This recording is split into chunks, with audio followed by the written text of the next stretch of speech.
ಆತ್ಮೀಯ ಬಂಧುಗಳೇ, ಶ್ರೀಮದ್ ಭಗವದ್ಗೀತೆ ತತ್ವ ವಿವೇಚನಿ ಟೀಕಾ ಅಧ್ಯಾಯ 6 ಆತ್ಮ ಸಂಯಮ ಯೋಗ. ಇದರಿಂದ ನಾವು 42ನೇ ಶ್ಲೋಕವನ್ನ ತಿಳ್ಕೊಳ್ತಾ ಇದ್ವಿ. ಓದ ಭಾಗದಲ್ಲಿ ನಾವು ಗೃಹಸ್ಥರು ಜ್ಞಾನಿಗಳಾಗಬಹುದಾ ಅನ್ನುವಂಥ ವಿಚಾರದ ಬಗ್ಗೆ ತುಂಬಾ ಡೀಟೇಲ್ ಆಗಿ ಅರ್ಥ ಮಾಡ್ಕೊಂಡಿದೀವಿ. ಭಗವಂತನ ವಿಚಾರ ಅಥವಾ ಭಗವತ್ ತತ್ವದ ಯಥಾರ್ಥ ಜ್ಞಾನ ಅನ್ನೋದು ಎಲ್ಲ ಆಶ್ರಮಗಳಲ್ಲೂ ಆಗಬಹುದು. ವ್ಯಾಸರು, ಜನಕರು, ವಸಿಷ್ಠರು ಈ ರೀತಿಯವರೆಲ್ಲರೂ ಕೂಡ ಗೃಹಸ್ಥಾಶ್ರಮದಲ್ಲಿ ಇಟ್ಕೊಂಡೇ ಜ್ಞಾನವನ್ನ ಪಡ್ಕೊಂಡಿದ್ರು. ಸೊ ಈಗ ನಾವು ಎಕ್ಸ್ಕ್ಯೂಸ್ ಹೇಳೋ ಹಾಗಿಲ್ಲ, ಆಯ್ತಾ? ನಾವು ಗೃಹಸ್ಥಾಶ್ರಮಗಳು, ನಮಗೆ ಟೈಮ್ ಇರೋದಿಲ್ಲ, ಜವಾಬ್ದಾರಿಗಳು ಅಂತೆಲ್ಲ ಹೇಳಂಗಿಲ್ಲ. ನಾವು ಕೂಡ ಜ್ಞಾನಿಗಳು ಆಗಬೇಕು ಅಂತ ಇಲ್ಲಿ ಭಗವಂತ ಹೇಳ್ತಾ ಇರೋದು. ನಾವು ಬಂದಿರೋದೇ ಇಲ್ಲಿ ನಮ್ಮನ್ನ ನಾವು ಉದ್ಧಾರ ಮಾಡ್ಕೊಳ್ಳೋದಕ್ಕೆ, ಆಯ್ತಾ? ಅದಕ್ಕೋಸ್ಕರ ನಾವು ಏನಾದ್ರೂ ಒಂದು ಸಾಧನೆ ಮಾಡ್ಲೇಬೇಕಲ್ವಾ? ಜ್ಞಾನವನ್ನ ತಿಳ್ಕೋಬೇಕು. ಏನು ನಾನು ಅಂದ್ರೆ ಏನು, ಭಗವಂತ ಅಂತಂದ್ರೆ ಏನು, ನಾನು ಯಾಕೆ ಇಲ್ಲಿ ಬಂದಿದ್ದೀನಿ, ಏನ್ ಮಾಡೋದಕ್ಕೆ ಬಂದಿದ್ದೀನಿ, ಅಥವಾ ನಾನು ಏನ್ ಮಾಡ್ತಾ ಇದ್ದೀನಿ, ಅದ್ರ ಬಗ್ಗೆ ಎಲ್ಲ ತಿಳ್ಕೊಂಡಿಲ್ಲ ಅಂತಂದ್ರೆ ನಾವು ಈ ಬಂಧನದಿಂದ ಬಿಡುಗಡೆ ಹೊಂದೋದು ಹೇಗೆ, ಅದೆಲ್ಲ ನಮಗೆ ಗೊತ್ತಾಗ್ಬೇಕು ಅಂತಂದ್ರೆ ನಾವು ಜ್ಞಾನಿಗಳಾಗ್ಲೇಬೇಕು. ಮುಂದಿನ ಪ್ರಶ್ನೆ ಏನು ಅಂತಂದ್ರೆ, ಯೋಗಿನಾಂ ಪದದಲ್ಲಿ ಬಂದಿರುವಂತಹ ಯೋಗಿ ಶಬ್ದದ ಅರ್ಥವನ್ನ ಜ್ಞಾನವಂತ ಅಂತ ತಿಳ್ಕೊಳ್ಳದೆ ಸಾಧಕ ಯೋಗಿ ಅಂತ ತಿಳ್ಕೊಂಡ್ರೆ ಏನ್ ತಪ್ಪಿದೆ ಅಂತ ಇಲ್ಲಿ ಪ್ರಶ್ನೆ ಕೇಳ್ತಾ ಇದ್ದಾರೆ. ಸೊ ಇಲ್ಲಿ ಉತ್ತರ ಏನು ಅಂತಂದ್ರೆ, ಹೀಗೆ ತಿಳ್ಕೊಳ್ಳೋದ್ರಿಂದ ಧೀಮತಾಂ ಅನ್ನುವಂಥ ಶಬ್ದ ವ್ಯರ್ಥವಾಗ್ಬಿಡುತ್ತೆ ಅಂತ ಹೇಳ್ತಾ ಇದ್ದಾರೆ.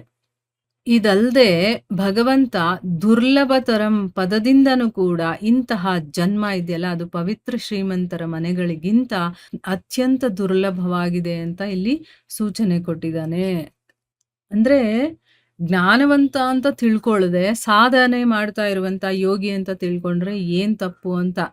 ಆದ್ರೆ ಇಲ್ಲಿ ದುರ್ಲಭತರಂ ಅಂದ್ರೆ ಏನು, ಸಿಗೋದೇ ಕಷ್ಟ ಅಂತ ಹೇಳ್ತಾ ಇದಾರಲ್ಲ, ಅಂದ್ರೆ ದುರ್ಲಭವಾಗಿರುವಂಥದ್ದು ಇದು.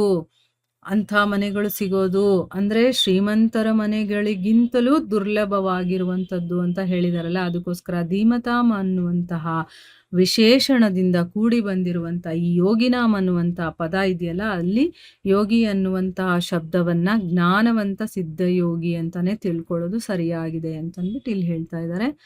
ಮುಂದಿನ ಪ್ರಶ್ನೆ ಏನು ಅಂತಂದ್ರೆ, ಯೋಗಿಗಳ ಕುಲದಲ್ಲಿ ಆಗುವಂತ ಜನ್ಮ ಅತ್ಯಂತ ದುರ್ಲಭ ಅಂತ ಯಾಕೆ ಹೇಳಿದ್ದಾರೆ ಅನ್ನೋದು ಪ್ರಶ್ನೆ.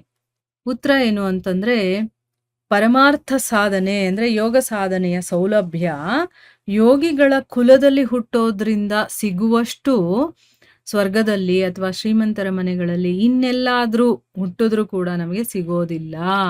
ಯೋಗಿಗಳ ಕುಲದಲ್ಲಿ ಹುಟ್ಟೋದ್ರಿಂದ ನಮಗೇನಾಗುತ್ತೆ, ಪರಮಾರ್ಥ ಸಾಧನೆ ಸೌಲಭ್ಯ ಅಂದ್ರೆ ಅವ್ರ ಮನೇಲಿ ಆಲ್ರೆಡಿ ಎಲ್ಲರೂ ಆ ಸಾಧನೆ ಮಾಡ್ತಿರ್ತಾರೆ. ತಂದೆ ತಾಯಿ ಅದನ್ನ ನೋಡಿ ನೋಡಿ ಆ ಮಗು ಅದ್ರನ್ನ ಕಲ್ತ್ಕೊಂಡ್ಬಿಡುತ್ತೆ. ಓ, ನಾನು ಹೀಗೆ ಮಾಡಬೇಕು ಅಂತ ಅಲ್ವಾ? ಚಿಕ್ಕದ್ರಿಂದ ಏನ್ ನೋಡುತ್ತಾ ಅದು ಬೆಳೆಯುತ್ತೋ ಅದನ್ನೇ ಅದು ಮಾಡ್ಕೊಂಡು ಬರುತ್ತಲ್ವಾ? ಸೊ ಅದಕ್ಕೋಸ್ಕರ ಅಂತ ಸೌಲಭ್ಯ ಅಲ್ಲಿ ಜಾಸ್ತಿ ಇರುತ್ತೆ. ಈಗ ನೋಡಿ, ಯೋಗಿಗಳ ಮನೆಯಲ್ಲಿ ಜ್ಞಾನಕ್ಕೆ ಏನು ಕೊರತೆ ಇರೋದಿಲ್ಲ. ಭಗವಂತನ ವಿಚಾರ ಏನಾದ್ರೂ ನಮಗೆ ಡೌಟ್ ಬಂತು ಅಥವಾ ಏನಾದ್ರೂ ಕೇಳಬೇಕು ಅಂತಂದ್ರೆ ಮನೆಯಲ್ಲೇ ಎಲ್ಲರಿಗೂ ಆ ವಿಚಾರ ಗೊತ್ತಿರುತ್ತೆ. ಸೊ ಅಲ್ಲೇ ನಮಗೆ ಅದರ ಬಗ್ಗೆ ತಿಳ್ಕೊಬೇಕು ಅಂದ್ರೆ ಅಲ್ಲೇ ಸಿಕ್ಬಿಡುತ್ತೆ. ಇನ್ನ ಸಾಧನೆ ಮಾಡಬೇಕು ಅಂದ್ರೆ ತಂದೆ ತಾಯಿಗಳನ್ನ ನೋಡ್ತಾ ನೋಡ್ತಾ ಆ ಮಗು ಕೂಡ ಕಲಿತಾ ಹೋಗ್ಬಿಡತ್ತೆ. ಈ ರೀತಿ ಸೌಲಭ್ಯಗಳು ಅಲ್ಲಿ ಸಿಗತ್ತೆ. ಯೋಗಿಗಳ ಕುಲದಲ್ಲಿ ಅದಕ್ಕೆ ಅನುಗುಣವಾದ ವಾತಾವರಣ ಇರುತ್ತೆ. ಅದರ ಪ್ರಭಾವದಿಂದ ಮನುಷ್ಯ ಪ್ರಾರಂಭಿಕ ಜೀವನದಲ್ಲೇ ಯೋಗ ಸಾಧನೆಯಲ್ಲಿ ತೊಡಗಬಹುದು. ಅಂದ್ರೆ ಚಿಕ್ಕದ್ರಿಂದಾನೇ ನಾವು ಆ ಸಾಧನೆಯಲ್ಲಿ ತೊಡಗಬಹುದು. ಇಲ್ಲಿ ಇನ್ನೂ ಒಂದು ಮಾತಿದೆ, ಏನು ಅಂದ್ರೆ, ಜ್ಞಾನಿಯ ಕುಲದಲ್ಲಿ ಹುಟ್ಟುವಂಥವನು ಅಜ್ಞಾನಿ ಆಗಿರೋದಿಲ್ಲ.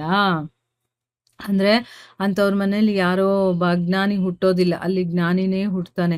ಈ ಸಿದ್ಧಾಂತ ಶ್ರುತಿಗಳಲ್ಲೂ ಕೂಡ ಪ್ರಮಾಣಿತವಾಗಿದೆ. ಶ್ರುತಿಗಳಲ್ಲಿ ಹೇಳಿದರೆ, ಒಂದು ಮುಂಡಕ ಉಪನಿಷತ್ತಿನಿಂದ ಒಂದು ಶ್ಲೋಕ ಇದೆ. ಏನು ಅಂತಂದ್ರೆ, ನಾಸ್ಯ ಬ್ರಹ್ಮವಿತ್ಕುಲೇ ಭವತಿ ತರತಿ ಶೋಕಂ ತರತಿ ಪಾಪ್ನಾನಂ ಗುಹಾ ಗ್ರಂಥಿಭ್ಯೋ ವಿಮುಕ್ತೋ ಮೃತೋ ಭವತಿ. ಅಂದ್ರೆ ಅರ್ಥ ಏನು, ಇವನ ಅಂದ್ರೆ ಬ್ರಹ್ಮಜ್ಞಾನಿಯ ಕುಲದಲ್ಲಿ ಯಾರು ಅಭ್ರಮಿವಿತ್ ಅಂದ್ರೆ ಅಜ್ಞಾನಿ ಆಗೋದಿಲ್ಲ, ಅವರು ಶೋಕ ಮತ್ತೆ ಪಾಪದಿಂದ ಪಾರಾಗ್ತಾರೆ, ಹೃದಯ ಗ್ರಂಥಿಯಿಂದ ವಿಮುಕ್ತರಾಗಿ ಅಮರರಾಗ್ತಾರೆ. ಅರ್ಥಾತ್ ಯಾವತ್ತಿಗೂ ಕೂಡ ಜನ್ಮ ಮೃತ್ಯುವಿನಿಂದ ಅವರು ಬಿಡುಗಡೆಯನ್ನ ಹೊಂದುತ್ತಾರೆ ಅಂತಂದ್ಬಿಟ್ಟು ಹೇಳಿದ್ದಾರೆ. ಅಂದ್ರೆ ಉಪನಿಷತ್ತಲ್ಲೂ ಕೂಡ ಇದರ ಬಗ್ಗೆ ಇದೆ. ಒಂದು ವೇಳೆ ಮಹಾತ್ಮರಾದಂತಹ ಪುರುಷರ ಮಹಿಮೆ ಮತ್ತೆ ಪ್ರಭಾವದ ದೃಷ್ಟಿಯಿಂದ ನೋಡಿದ್ರೂ ಕೂಡ ಮಹಾತ್ಮರ ಕುಲದಲ್ಲಿ ಹುಟ್ಟಿದ ಮೇಲೆ ಹೇಳೋದಾದ್ರೂ ಏನಿದೆ ಅಂತ ಹೇಳ್ತಾ ಇದ್ದಾರೆ. ಅಂದ್ರೆ ಅವರ ಒಂದು ಪ್ರಭಾವ, ಮಹಿಮೆಯ ದೃಷ್ಟಿಯಿಂದ ನೋಡಿದ್ರು ಕೂಡ ಅಂದ್ರೆ ಏನು, ಒಬ್ಬ ಯೋಗಿಯ ಮನೇಲಿ ಹುಟ್ಟಿದ ಮೇಲೆ ಆ ಯೋಗಿಗಿರುವಂತ ಒಂದು ಪ್ರಭಾವ, ಮಹಿಮೆ ಅದನ್ನ ನೋಡಿದ್ರು ಕೂಡ ಆ ಮಹಾತ್ಮರ ಕುಲದಲ್ಲಿ ಹುಟ್ಟಿದ ಮೇಲೆ ಅಂದ್ರೆ ಅರ್ಥ ಏನು? ಮಹಾತ್ಮರ ಮನೆಯಲ್ಲಿ ಹುಟ್ಟೋದು ಅಂತಂದ್ರೆ ಸಾಮಾನ್ಯದ ವಿಷಯ ಅಲ್ಲ. ಒಂದು ವೇಳೆ ಆ ಮಹಾತ್ಮರ ಮಹಿಮೆ ಮತ್ತೆ ಪ್ರಭಾವದ ದೃಷ್ಟಿಯಿಂದ ನೋಡಿದ್ರು ಕೂಡ, ಈಗ ನೋಡಿ ಯಾರೋ ಮಹಾತ್ಮರು ನಮಗ್ ಸಿಗ್ತಾರೆ ಅಂತ ಇಟ್ಕೊಳ್ಳಿ, ಅವ್ರು ನಮ್ಮನ್ನ ನೋಡಿ ಒಂದೆರಡು ಮಾತು ಹೇಳಿದ್ರೇನೆ ನಮ್ಮಲ್ಲಿ ಎಷ್ಟೊಂದು ಚೇಂಜಸ್ ಆಗ್ಬಿಡುತ್ತೆ. ಇನ್ನು ಅಂಥವ್ರ ಕುಲದಲ್ಲೇ ಹುಟ್ಟಿದ ಮೇಲೆ ಅಲ್ಲೇನಾದ್ರೂ ಹೇಳೋದಿದೆಯಾ? ಮಹಾತ್ಮರ ಸಂಘ ಅನ್ನೋದು ದುರ್ಲಭ, ಅಗಮ್ಯ ಮತ್ತೆ ಅಮೋಘ ಅಂತ ಹೇಳಿದ್ದಾರೆ. ಅದಕ್ಕೋಸ್ಕರನೇ ಇಂತಹ ಜನ್ಮ ಅತ್ಯಂತ ದುರ್ಲಭ ಅಂತ ಹೇಳೋದೇ ಸರಿಯಾಗಿದೆ ಅಂತ ಅಂದ್ಬಿಟ್ಟು ನೋಡಿ, ಇಲ್ಲಿ ನಾರದ ಭಕ್ತಿ ಸೂತ್ರದಲ್ಲಿ ಒಂದು ಸೆಂಟೆನ್ಸ್ ಬರುತ್ತೆ, ಮಹತ್ ಸಂಗಸ್ತು ದುರ್ಲಭೋ ಗಮ್ಯೋ ಮೋಘಶ್ಚ ಅಂತ. ಅಂದ್ರೆ ಏನು, ಮಹಾತ್ಮರ ಸಂಘ ದುರ್ಲಭವೂ ಅಗಮ್ಯವೂ ಮತ್ತು ಅಮೋಘವೂ ಆಗಿದೆ ಅಂತ ಕೂಡ ಅದರಲ್ಲಿ ಹೇಳಿದ್ದಾರೆ. ಅದಕ್ಕೋಸ್ಕರ ಇಂಥ ಜನ್ಮವನ್ನ ದುರ್ಲಭ ಅಂತ ಹೇಳೋದು ಸರಿಯಾಗೇ ಇದೆ ಅನ್ನೋದು ಇದರ ಅರ್ಥ. ಸೊ ಇಲ್ಲಿಗೆ ನಾವು ನಿಲ್ಸೋಣ. ಹರೇ ಕೃಷ್ಣ.